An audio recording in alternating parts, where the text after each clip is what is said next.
Well, good morning. It's 11:58, so it is still morning. And look at that. I made a plan yesterday, and I said I'm going to shut down at noon, and it didn't work yesterday, but it worked today. So 11:58, I just finished making my last couple of bags. I made, what did I make today? 6, 7, 8, 9, 10 or something. So I'm going to leave it at that.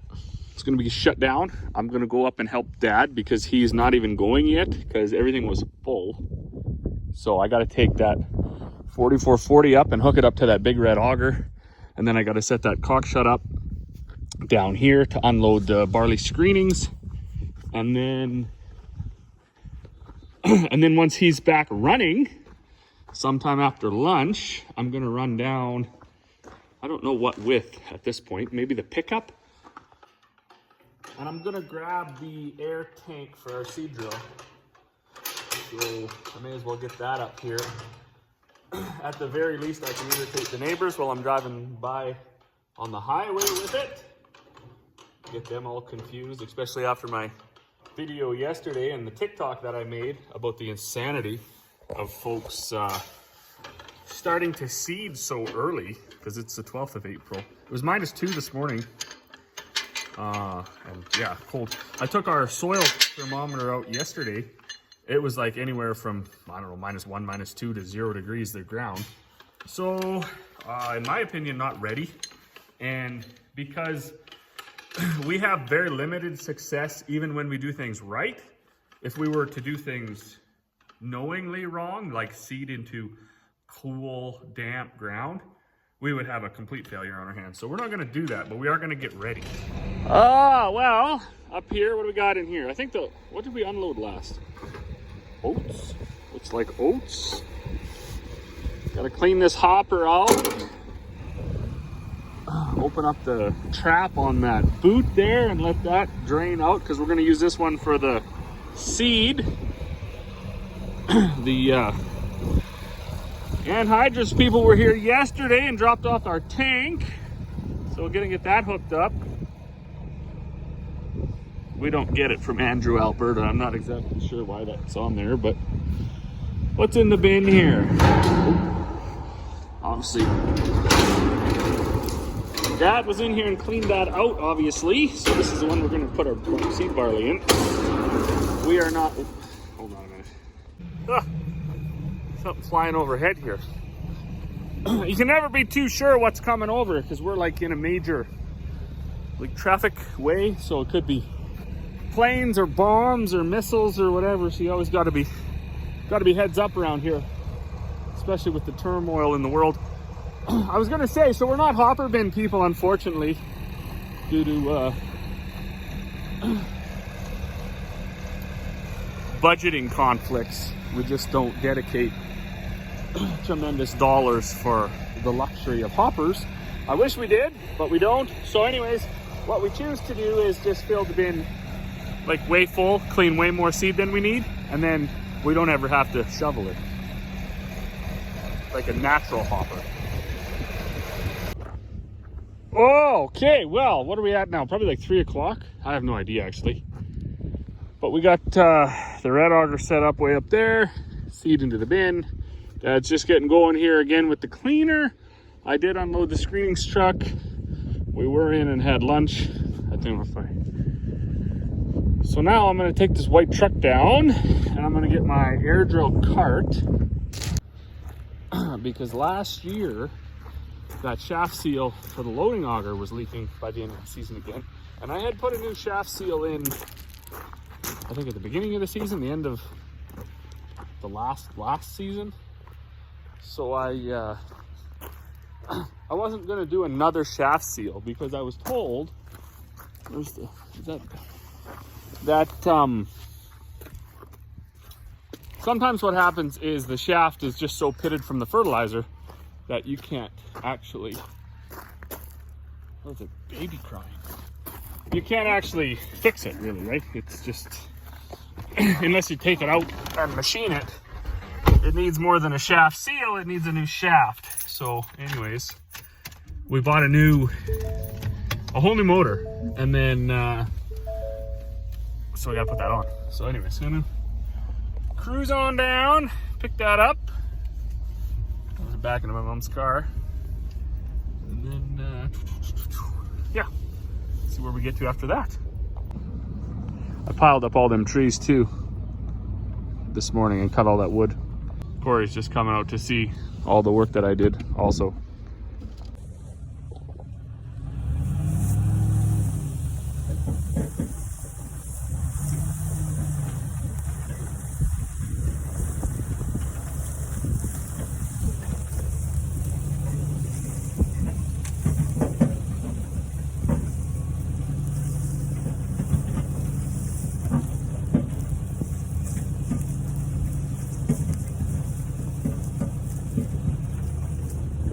Okay, well, I'm sure you can hear that wind howling, and for it to be howling like that in our yard, it has to be coming straight out of the east, which usually means rain or snow or something this time of year.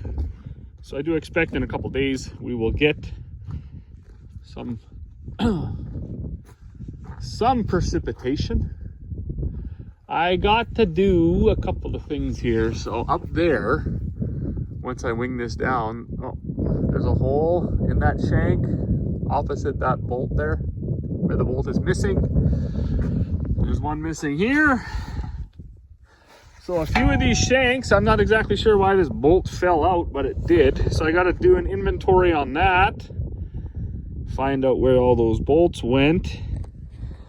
Well, I know where they went. They went into the field somewhere, but I gotta replace them. So I'm gonna have to wing this thing down, and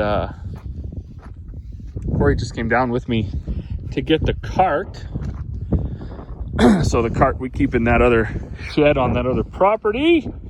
We used to keep everything down there, but due to the high crime rate over the last few years, anything with a motor or a fuel tank or a battery or a radio had to live in this shed. That's actually why we built this shed. And anything like this cart, where there's nothing on it to steal, can live down in that shed. I was also cruising around Facebook yesterday evening, maybe the day before, and I'm on that FlexiCoil seed drill page or whatever. So there was one gentleman, and he said, I got an issue with my cart last year. I'd be seeding and all the meters would fluctuate and then they'd turn off, and everything else, fan speed and everything else, would stay constant, which is exactly what happened to us last year. And it ended up being the switch on for the calibration of these drills. Hopefully that wind isn't too bad. So these drills, being it that they have hydraulic motors that turn the meter, so I think that means they're variable rate or whatever. They got on-off buttons for each roller, but then they also have this button to calibrate them. So you hang your bag here. I'll do that later once we actually get seating. Hold the button down, starts the rollers. But what happened is this was shorting across inside the switch. So when you were seating, it would get power and it would throw your drill into calibration. So it would slow all your meters down, turn on the one that wasn't even on, and then you'd have to, well, if you were me, you'd have to fight it because you didn't know what was going on. So anyways, helped them with that. But I was surprised at how many folks were pointing out other issues. And one guy, he had, where is it? In that big silver, whatever right there, cartridge, there's a filter in there, hydraulic, or what's inline brass, hunk of shit, really. Apparently that actually will come apart sometimes. So we have two. We take it out and clean it, and it does say to take it out and clean it once a year in the book. We just circulate between the two. And but I'm wondering if I don't also have an issue, because this auger had almost like no power last fall. It would actually stall out if you filled it with wheat, which doesn't make sense. So I'm assuming I have a restriction in flow or something somewhere. So I'm gonna have to peel off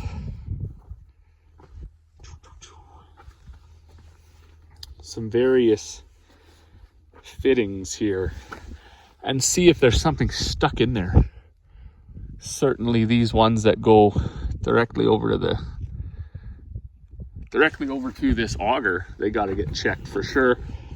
And I was also generating quite a bit of heat, and heat is not good, so we don't want to do that. I am like amazed every single year at how well these carts last if you spray them with a couple of cans of rust check before you put them away.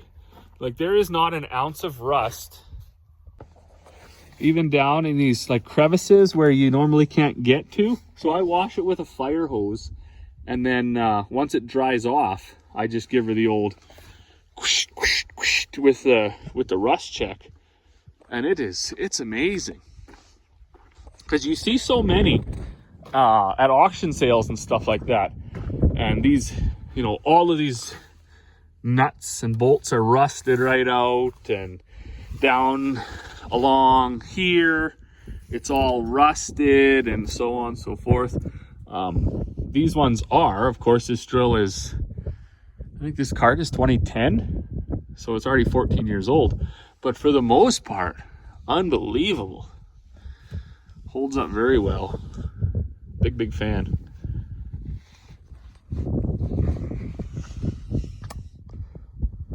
Yep, okay, let's do something now. Doesn't say a year on it. Apparently that's not important. This thing, clean filter element every 100 hours, replace every 300. So strange. Inline filter.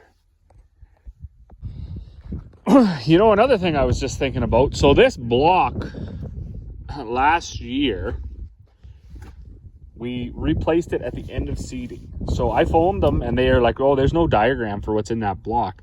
And I was like 80%, 90% sure that this just went through and it had a couple of O-rings on it, or a couple of seals. But anyways, they made it sound like there was technology in here that was found at Roswell. So they advised me not to take it apart and just wait for the new block, which was going to be here after seeding. So I did, because I'm a good farmer. I just listened. So we replaced it, but it was leaking out of the shaft here. So maybe that was where my hydraulic issue was. Is it was bypassing through here so rapidly that it couldn't supply, because this goes from the auger to the manifold lift to the fan, and it's possible it was bypassing through there so much that when I started to use the auger, it just did its own thing. I don't know. I'm kind of hoping that the problem is fixed, because between that being a new block, that being a new motor, and we replaced the motor on the fan as well last year, that shaft seal failed. So, and because of you know what COVID taught us, certainly the seeding season during COVID and just post COVID, everything was so far away, right? Like, parts were always 3, 4, 5 weeks away and not available. You know, that viscous drive fan on that tractor, that was one that was, they told us that was a 6-month wait.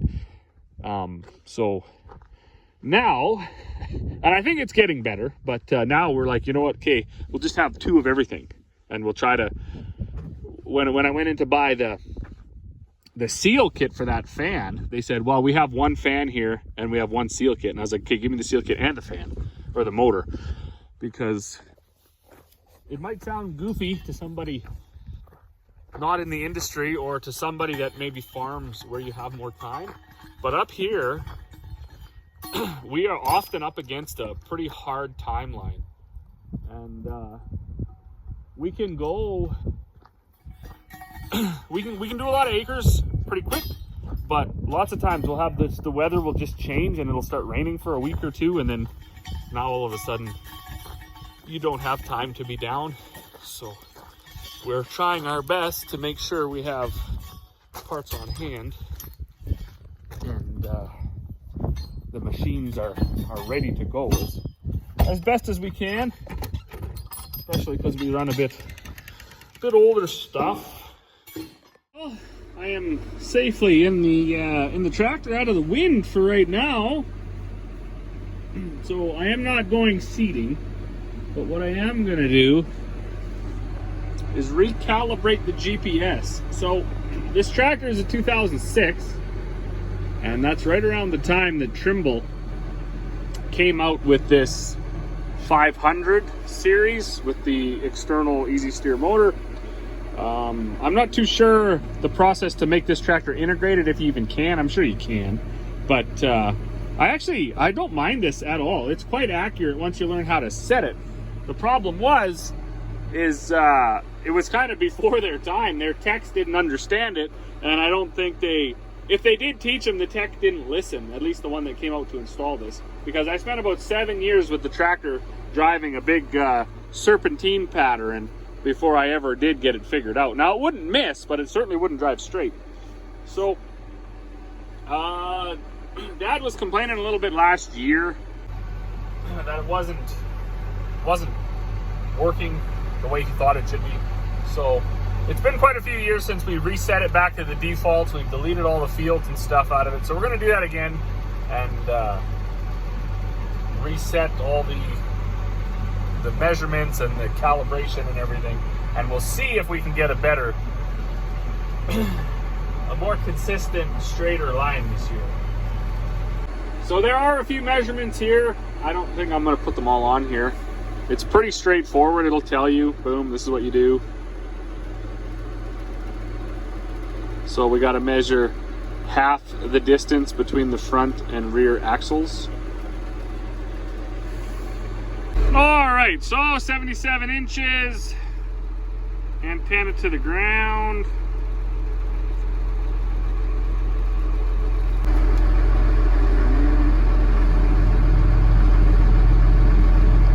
$145.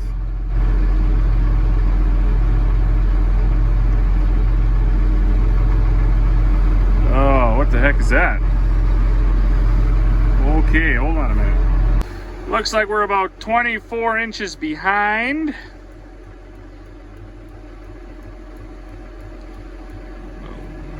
Okay, and then we got to do here. It's on the floor with those cables facing out the back. Got to mark the wheels. All right, I got my wheels marked. Now, if I remember correctly, whoops, we gotta turn around. Okay, here we go. So now we gotta turn around and park right over that same spot. All right, well, I would say that that's probably as close as we're gonna get. Start that. I was told even once, like, you want to have your tractor running at the same RPM because, like, there's a vibration that'll set off that controller. I don't know if that's true or not. I would think not, but okay, well, that looks good. I don't know what it's supposed to be. I'm assuming that is good. Now, oh, this is quite a bit of driving stuff, so we'll just see. I don't do too much with this. I don't even have a, I don't even got a thing going on here. So this part I never got too serious about when we originally got this GPS because I didn't understand it, and the techs that installed it didn't understand it, and they were absolutely no help. But now that I've done a bit more reading, I'm going to actually give it a shot where I try to actually set the motor and how responsive the motor is to the tractor. And that should change the angle per turn and all of that stuff.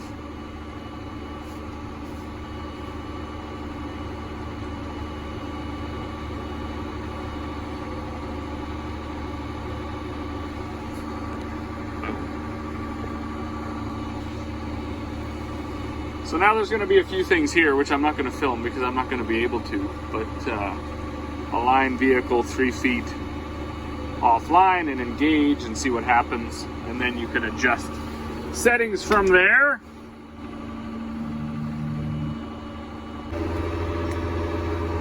Well, you know what? I was so successful with that calibrating that I decided to just go ahead and start seeding. I've heard rumors of other folks around the area seeding, so I thought, you know what? No time like the present. Just kidding. But I am quite impressed. So I did some extra things that I've never done before because, as I said, I didn't know how. And I actually read the book and stuff. So I not only got this thing driving straight, back and forth. Hopefully it won't be missing from the left and the right. But it also is the online aggressiveness or no approach, angle approach or whatever. I've got that switched up too. So I was like 7 feet out and it just like brought it right back in and straight. So I think that's a win. I think that's good enough for today. I don't know what time it is, but I got to go unhook that other tractor from the drill because we don't need that, and do the same GPS calibration on that. That one's a little different. It doesn't have the external motor. It's integrated, and I think there's maybe, I don't know, a seal or something gone in that system that allows it to leak or something, because it does some weird funky things. Even in the system, it'll be going straight and then it'll just like go 3 feet to the left and then think that that's where it should be now. And that's very unhandy when you're trying to seed. It's not the end of the world if you're just working the ground or whatever. You can go back and get it.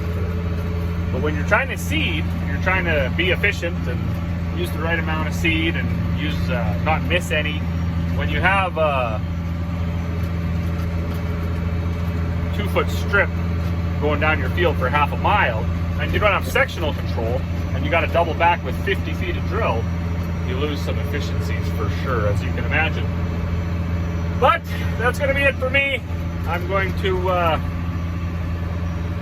toil around the yard a little bit more, and we'll see you all on the next one.